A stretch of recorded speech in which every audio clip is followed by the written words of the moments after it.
Is the Fantastic Four franchise still doomed? Today we'll take a look at the 4 Fantastic Four films they have made, and the news that has dropped about the recent film. Now, I will review the Fantastic Four films at some point in time. I have no plans to this year. Maybe when the new one gets released, if it gets released. Let's go back and talk about the first Fantastic Four film. This one right here, from 1994. It's the Roger Corman version of the Fantastic Four. So in the 90s, he had Roger Corman, a low-budget specialist. He acquired the rights to the Fantastic Four through Constantin Film. Their rights were about to expire, so they hurried up and they made a quick, low-budget film. Their budget was like around $1 million. A lot of props and costumes for just ordinary clothing material that you would find in people's homes. CGI was very basic, and the music composition came from a generic music store. One of the producers took the uncompleted version of the film over to the music store to buy some stock music and throw it into the film. He said, "Hey, find some music that would fit this film and put it in." And that's what happened.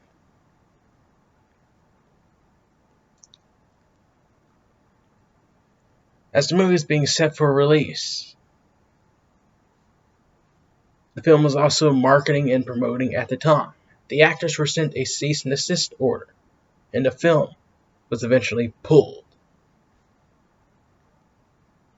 This film never got a release to the public through home media or a theatrical release, although there have been bootleg copies of the film circulating around. This film has had some private screenings. It's on YouTube, Daily Motion. I have it right here in DVD. You can buy it on Amazon. So this is probably a bootleg copy, not a theatrical official copy. Now, why was this film never released? Because Roger Corman and Bert Eisinger, they said that this film was never going to be released. They made the movie so that they can hold on to the rights, so that one day they can produce another film with a bigger budget.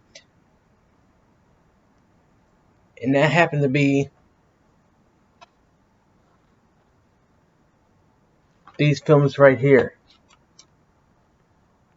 The Tim Story films. They are produced by Constantin and they are distributed by 20th Century Fox. And of course, they have money behind them. Well, not anymore. So Tim Story directed these two. I haven't seen them in years. I think they're okay. They're not great, but I don't think they're terrible either. It might not be a Spider-Man or an X-Men type of film, but what they were, I think they're alright. I don't know. I have to go back and rewatch them. Alright. Box office wise, they were somewhat of a success. The critical department was mixed. But after the rise of the Silver Surfer, a third film and a Silver Surfer spinoff that were planned were canceled. 8 years later, they rebooted the film. It was directed by Josh Trank and starred a new cast, Fantastic Four, or Fant-Four-Stick. Now, I happen to like this movie. I don't think it's terrible like the critics say, but the critics didn't like this movie. The film bombed at the box office. A second film was planned, and Fox canceled that one. So what happened? They sold the rights back to Marvel, and the film is now being produced by the MCU. And the film has gone silent since they announced it. There have been a few teases through Shang-Chi, The Eternals, WandaVision, but nothing concrete. No casting information, no trailer, concept art, no release date, no nothing. Well, we got some news today, and it's not good.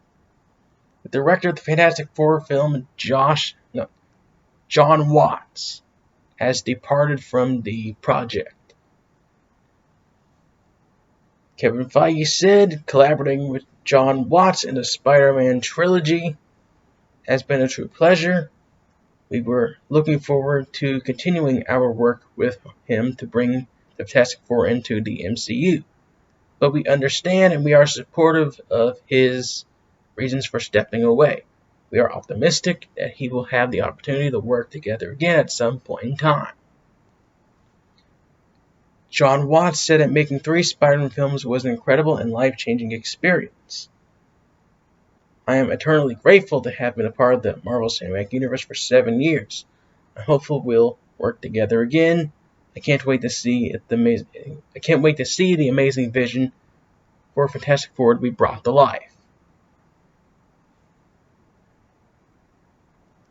Sony and the Spider-Man producers have made it clear that they want Watts to return for the new trilogy.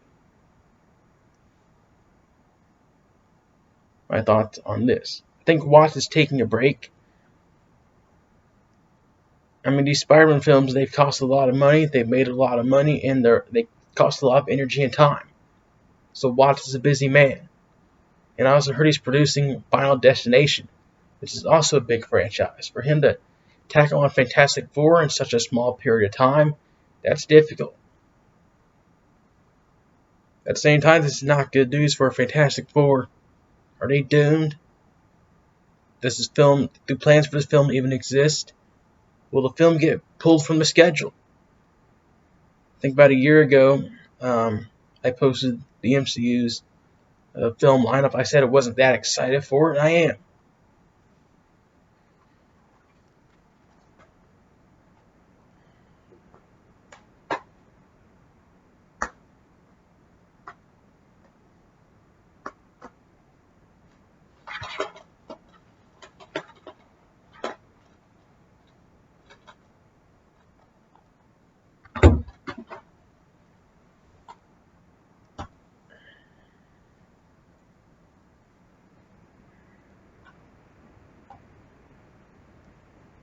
These films right here, these 4 iterations of Fantastic Four ever made, they all failed.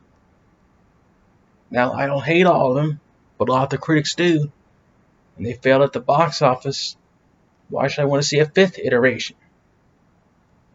I don't know. Would pulling it off the schedule affect anything? Probably not. Would it affect the long-term vision of the MCU? It might not, unless they're going to bring in Galactus, which I have a feeling that they would. But I bet they can bring him in without bringing in the Fantastic Four. But, Watts taking a break, I don't mind it, but are they going to bring it back, or is Feige going to immediately hire another director? That's the question. And will Watts return for the other Spider-Man movies? I don't know. But the Fantastic Four franchise, if you ask me, I think it's doomed. Please pull the plug on this next film. Do not release it in theaters. Because if it bombs, if the fans don't like it, that's not good. I think they should just pull this film and focus on another movie. But I guess we'll see what happens. That's my news on the Fantastic Four franchise and John Watts exiting the next Fantastic Four movie.